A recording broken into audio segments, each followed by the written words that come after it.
Hey guys, it's Abby. Welcome back to the Brigade. Well, I feel like I should be doing a review of something, so I might as well review Guardians of the Galaxy, considering I haven't done a full movie review in probably a while, and the girls and I haven't really gotten together yet for another flick of the week, because I've been busy and off the face of the planet, and just a lot of stuff going on. But it's okay, we're back, and we're gonna have some fun. This movie, I went to see this opening weekend with my dad, because he was really excited to see the sequel, and let's be honest, I was, and the whole world was excited to see it, and when Marvel Studios just told everyone that a sequel was being made the week before the actual film came out, yeah, you can imagine a lot of people were going to go see this because they were really excited, and hello, it's Marvel Studios, if you don't get a sequel for something, you didn't do your job right, and there's clearly something wrong with you. So I'm going to be going through all the pros and cons of this movie. I'm not going to go into super amounts of details, but I am warning you now, I am going to spoil a lot. So, yeah, if you haven't seen the movie, go see it and come back, and you will be more than prepared for spoilers, because I don't think I could ever do a non-spoiler review for anything, because if I started talking about something, I wouldn't be able to stop, and then I failed at my one job, so yeah, this will be heavy on spoilers. So if you don't want to be spoiled, go see the movie. If you don't give two shits, proceed to watch. That's all I can tell you.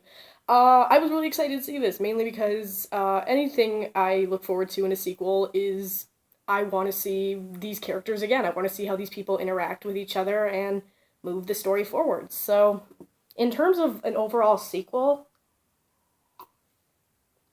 I thought this was pretty good. I didn't like it as much as the original one, and I know that's a common thing for people to say. It's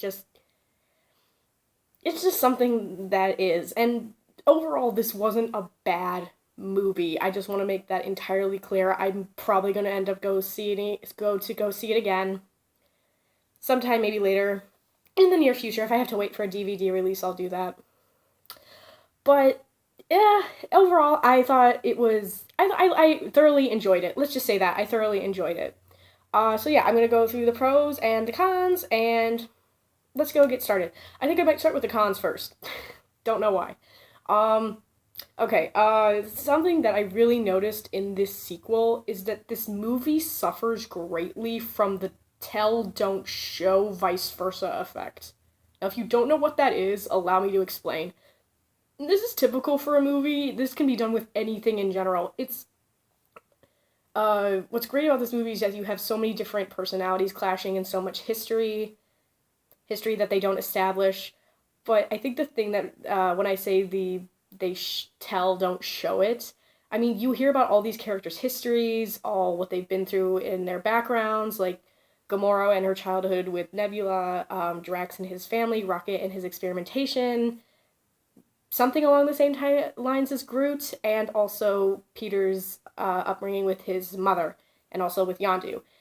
You don't get to see too much of that taking place in this film. Like, I'm talking mainly about flashbacks here. Just flashbacks. Me, personally, I love origin stories. I love flashbacks in movies, because it gives you something to look at that makes it more emotional for you to comprehend and portray.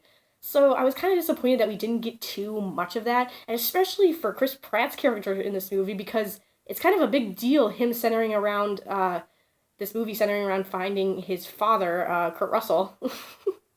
Kurt Russell as a dad. Wonder what that would be like.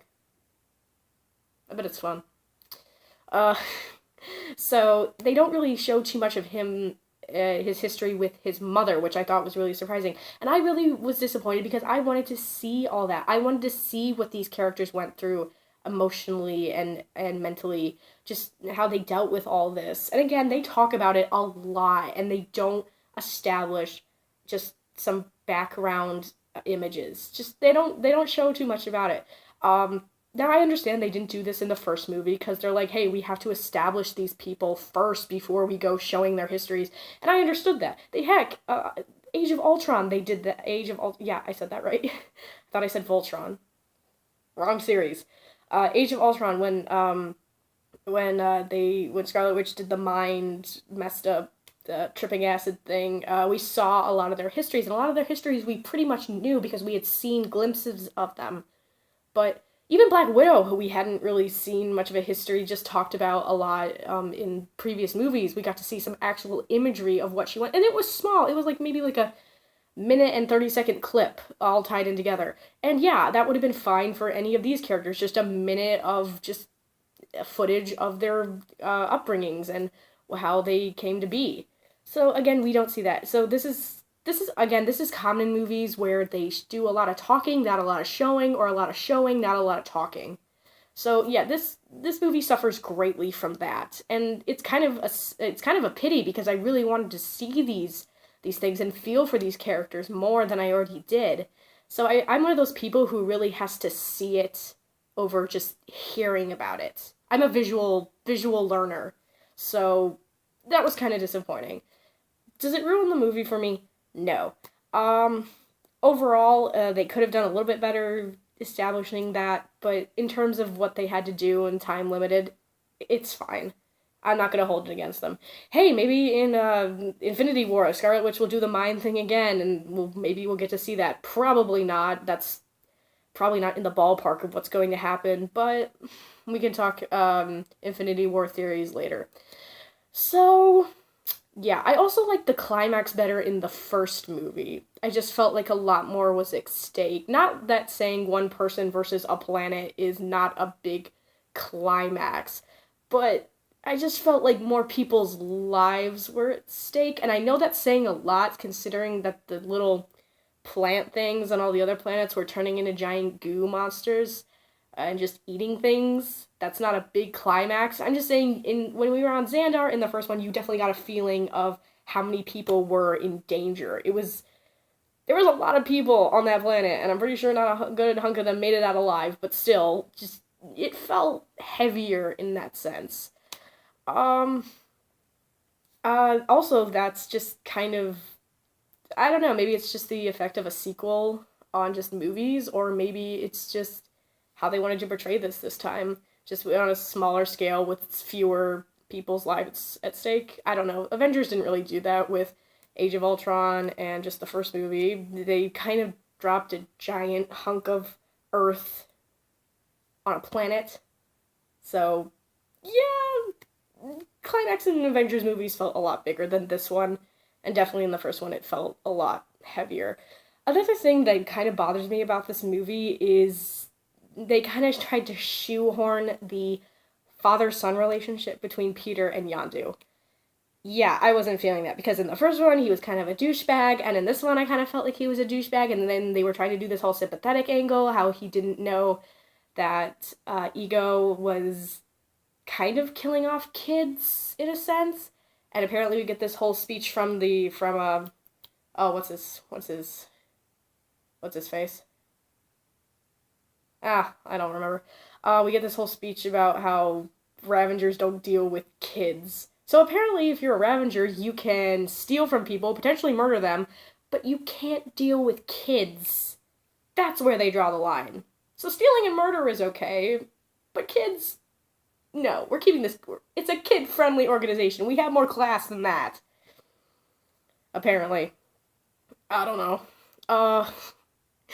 That line also kind of reminded me how in the Batman animated movie, The Red Hood, how Jason Todd told gang mobs not to sell drugs to kids.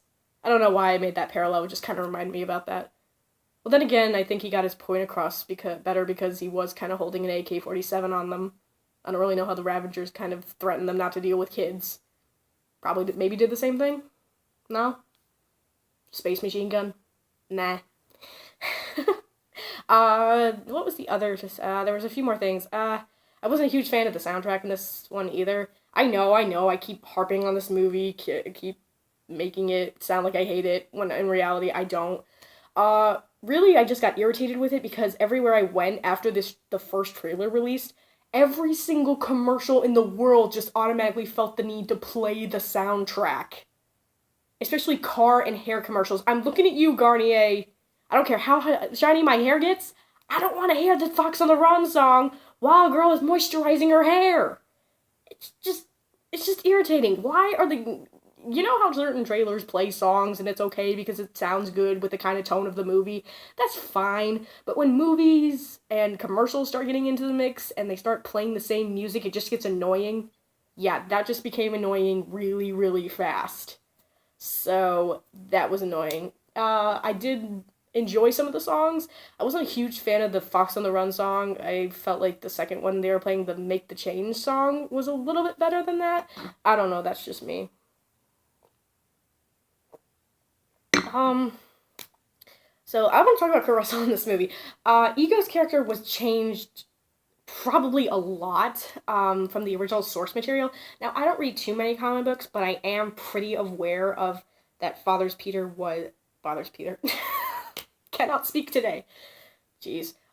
Peter's father was actually Jason of a planet called Spartax, and he was kind of this planetary royalty type thing. So Peter was technically, by definition, a prince. And apparently there was a war going on, and Jason needed to leave Peter's mom while she was pregnant with Peter during that time. So, and he never came back because I don't know why. I'm reading this from the original comic book, and also what I have learned from the Guardians of the Galaxy animated series. Do not watch that series. It is very irritating. Not talking about that. So they took a lot from that original source material and kind of didn't use it. Why? I don't know. Just I feel like if he was a royalty with a whole other world kind of behind him, I don't know. I kind of felt like it would have been a little bit more. Again, going back to the first finale, I kind of would have felt like maybe things were a bit bigger, like a lot more was at stake, like the people are also in danger. But that's just me. I don't know. I don't know. Now I don't know how Ego is tied to in the comic books. Again, if anyone knows that, you can probably comment on it below.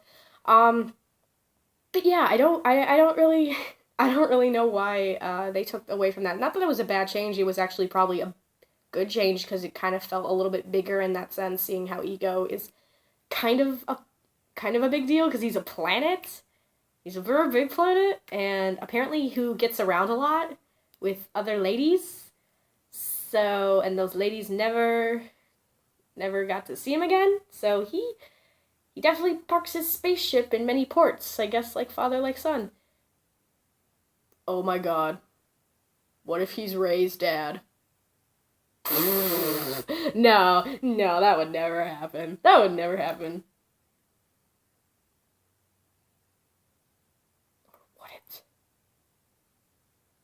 Marvel owns Lucasfilms and is owned by Disney. Oh my god. If they're going cross universes, then we are definitely going to have some rage going on and many unanswered questions. Ugh, nope,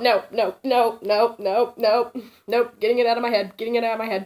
Even though it kind of makes sense because she had incredible power and she kind of had to be left behind and nobody knows who her real family is and she holds this great imaginal power and no one else seems to possess it.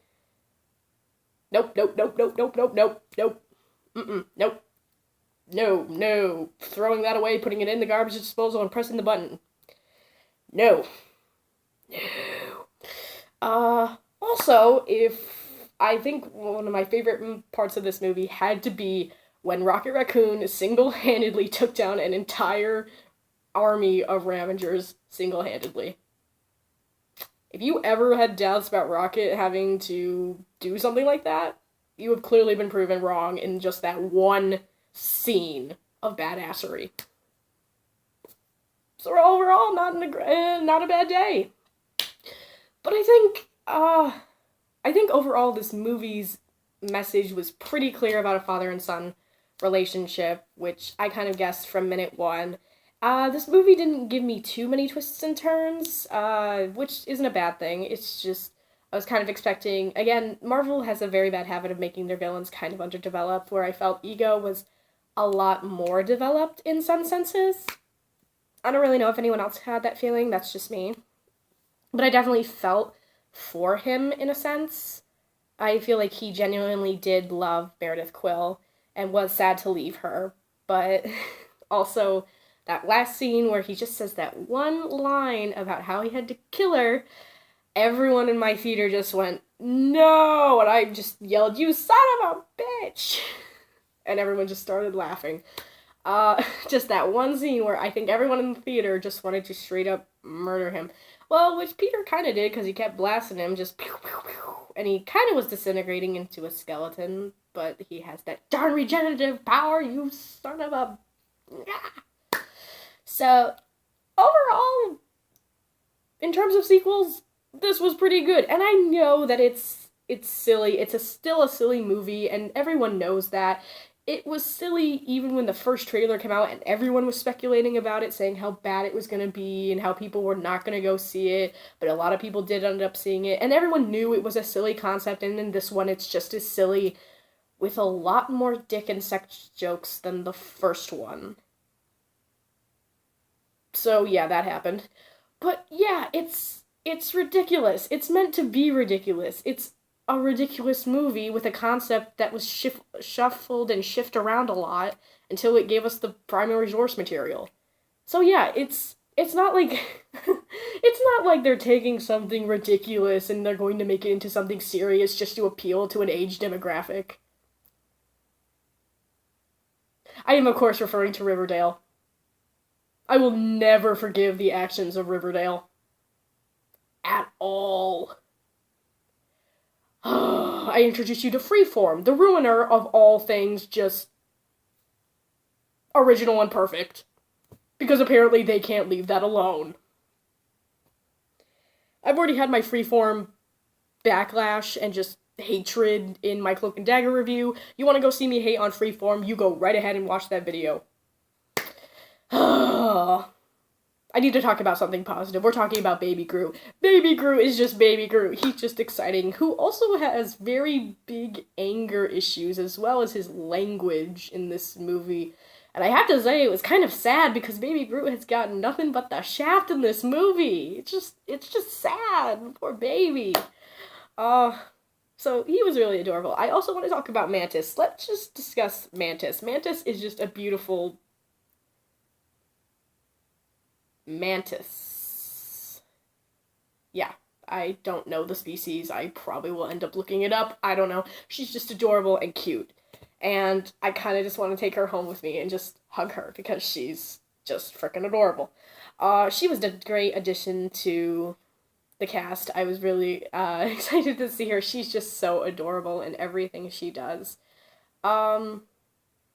So I hope to see her in Infinity War. She probably will be. I looked up the cast, and they did say that she was going to return, so yay! I'm really excited for that. Overall, this movie, it really had a lot to pick up in terms of what the first one didn't establish, but the first one kind of did it better. It just felt very, very rushed, I want to say, in this one, which... It's kind of a sad thing because, again, they could have had time to establish all the other stuff that I mentioned that they didn't establish in the first one. And again, that's kind of a pity because, again, they didn't establish much of it in the first one, which was one of my biggest issues with the film. And I did like how this one didn't tie in too much into Avengers. It didn't show any little cameos for Infinity War. I mean, Infinity War is coming out next year, and... I don't really feel like they need to start showing us anything else at this point, because we kind of got the gist of everything else. Also, we saw no Thanos in this one, so maybe he's finally got his ass off his space throne and he's finally doing shit. He's finally being productive in whatever it is he's doing. Gonna go to Earth and wreck shit up. Gotta go get the Avengers to stop him. Guardians of the Galaxy. Oh my god, I feel so bad for the man who has to write the script for this movie. Just alone in this movie, there's probably, I want to say, over 30 original characters. Maybe more than that. That this screenwriter has to write for. I'm a writer. I'm kind of a big writer myself, and even I have trouble writing in big groups of people. So I pity and I pray for that man, and that man just deserves an award for Best Original Script. Just give him an Oscar! Just give him an Oscar, please! Because he already deserves it, and the movie hasn't even come out yet. Just give it to him, because he clearly deserves it. So, yeah. I think this set me up to be more excited for Infinity War, because again, I want to see how all these personalities clash, how all these people come to be, and the overall outcome of how they react to each other and how they integrate friendships. And that's really what I wanted to see in the first one. And a lot of it met my expectations, which is a good thing. So overall, yeah, I really enjoyed this movie. And I have to say, this romance at the end of this movie feels a lot less forced than the crap we got in Age of Ultron. What the hell did that happen for? Where did that come from? I have no idea. I'll rant about that another day. Don't feel like doing it now because it makes no sense. But at least this one made sense. Oh, and just the final song of this movie. Just the final song of this movie. Just hit me right here. Right in the feelers. Right in the feels. I need some heels to get rid of the feels. Oh, if that song did not move you to tears in some way, you are a horrible individual. And I don't know what to say to you. This movie also ended on a kind of a sad note. Just sad note. It wasn't like the uplifting ending we got. This is probably the first time a Marvel movie has ended where I felt legitimately sad. And this, because the ending was just legitimately sad. Yeah, I just felt really, really upset at the end of this movie. So overall, if I had to rate this movie, I'd give it about, I want to say maybe a 7.5. 7.5, just because I'm feeling really generous, just because it did have some of those really good aspects that I liked. I just wish that they had brought more to these characters' pasts and had showed us a little bit more than what they did. So that's like the biggest gripe I have with the movie. Other than that, everything was well executed. I felt like it was beautifully directed, it was beautifully designed, the soundtrack was great, it made me laugh, which I was more than expecting it to. Just the opening act alone made me laugh so hard. Probably the funniest line in that movie was just, not the line, but the opening act sequence. Just probably the funniest thing was just Baby Groot dancing. That was just probably my favorite part of the movie. So, if you guys like this movie, let me know. Let me know what you thought about it. What did you like about it? What did you not like? List your pros and cons, that kind of stuff. Don't forget to subscribe and like to the channel. Also, don't forget about our Q&A. If you have questions for us, leave them in the comments below. And we will be doing a haul for Comic-Con and probably a Flick of the Week sometime next week. I hope to see you guys later. Bye. Boop.